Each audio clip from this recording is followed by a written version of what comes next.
Ahead tonight, could the high murder rate affect our #1 industry? Will an international business online site believe so? And later on in sports, the Bahamas Bodybuilding and Fitness Nationals head to Grand Bahama. The Bahamas Tonight, the weekend edition, starts now.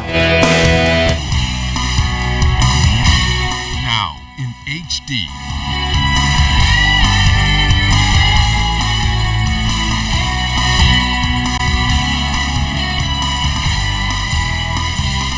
ZNS Network presents The Bahamas Tonight.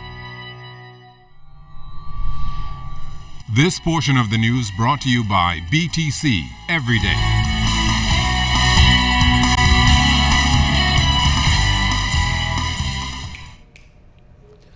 Good evening, everyone. I'm Candino Knowles, and welcome to the weekend edition of the Bahamas Tonight.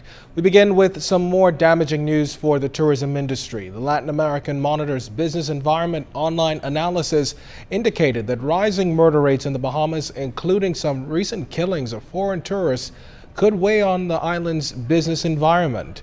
The article pointed out if the trend continues unabated, or if there were to be particularly high-profile incidents that gain coverage in foreign press, the attractiveness of the Bahamas as a tourist destination could deteriorate, threatening the island's medium-term growth outlook.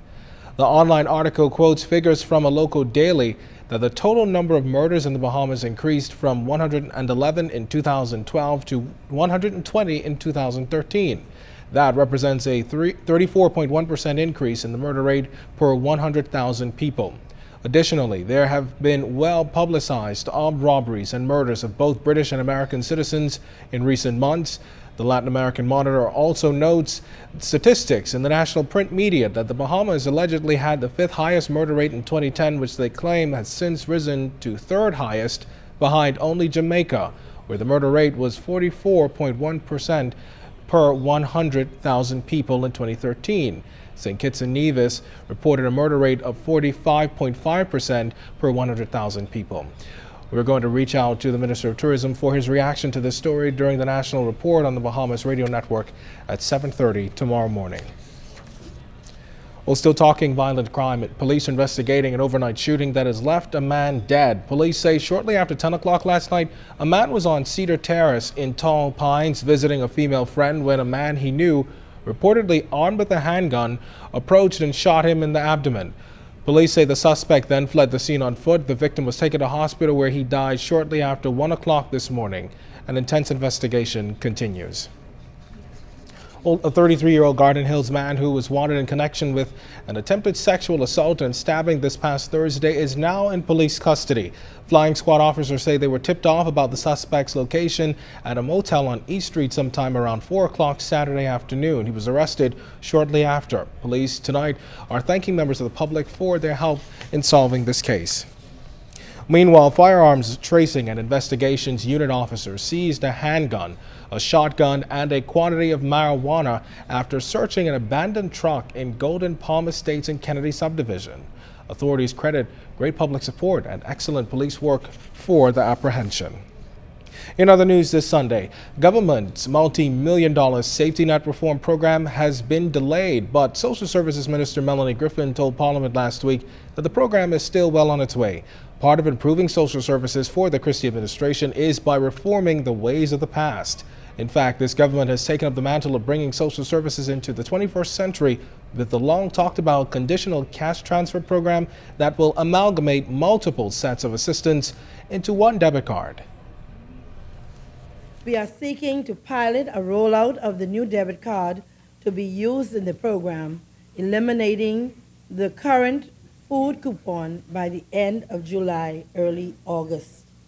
And by taking social assistance electronic, Social Services Minister Melanie Griffin says it will allow officials to put in place a targeting mechanism that will replace the current system, which she says has long been subjective. In doing this, Minister Griffin said her ministry expects to see a more efficient turnaround and will ensure that the assistance gets to those that need it most. This new system will put in place what is called a proxy means test, that once the client completes an application, the information is entered in the computer, and the computer can immediately indicate whether or not the client certifies or qualifies to receive assistance. And more than that, the Social Services Minister says through this reform, social workers will get to spend a little bit more time with their clients. Once it is implemented and functioning properly, and we have the debit card program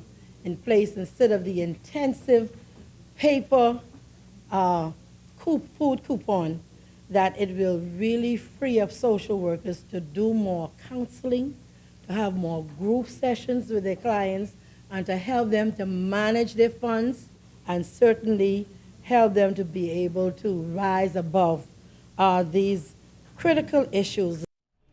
Member of Parliament for Exuma Anthony Moss spent most of his contribution to the budget debate last week lobbying government for help in his constituency. Moss talked about a number of issues, including barges in Exuma's harbor, which he says are pure eyesores for residents and tourists alike. Besides that, he called on Deputy Prime Minister and Minister responsible for Works Philip Davis to cause for the repair of a dock in Farmers Quay that's been inoperable for some time now. Additionally, the Exuma MP touched on the state of the airports in the Exuma Keys, particularly the U.S. arrivals terminal at the Exuma International Airport, which he said is in serious need of repair. And that's not all. Mr. Speaker, there are still some staff at Exuma International who have yet to receive any letters of establishment. So without these letters of establishment, they're not able to go to any banks, receive any assistance as far as being able to acquire a loan to assist them with mortgage or purchase a vehicle or any other need that they may have. But I want to say to them, I made a promise that I would mention it, and we will continue to agitate and see how best we can have those issues addressed very shortly.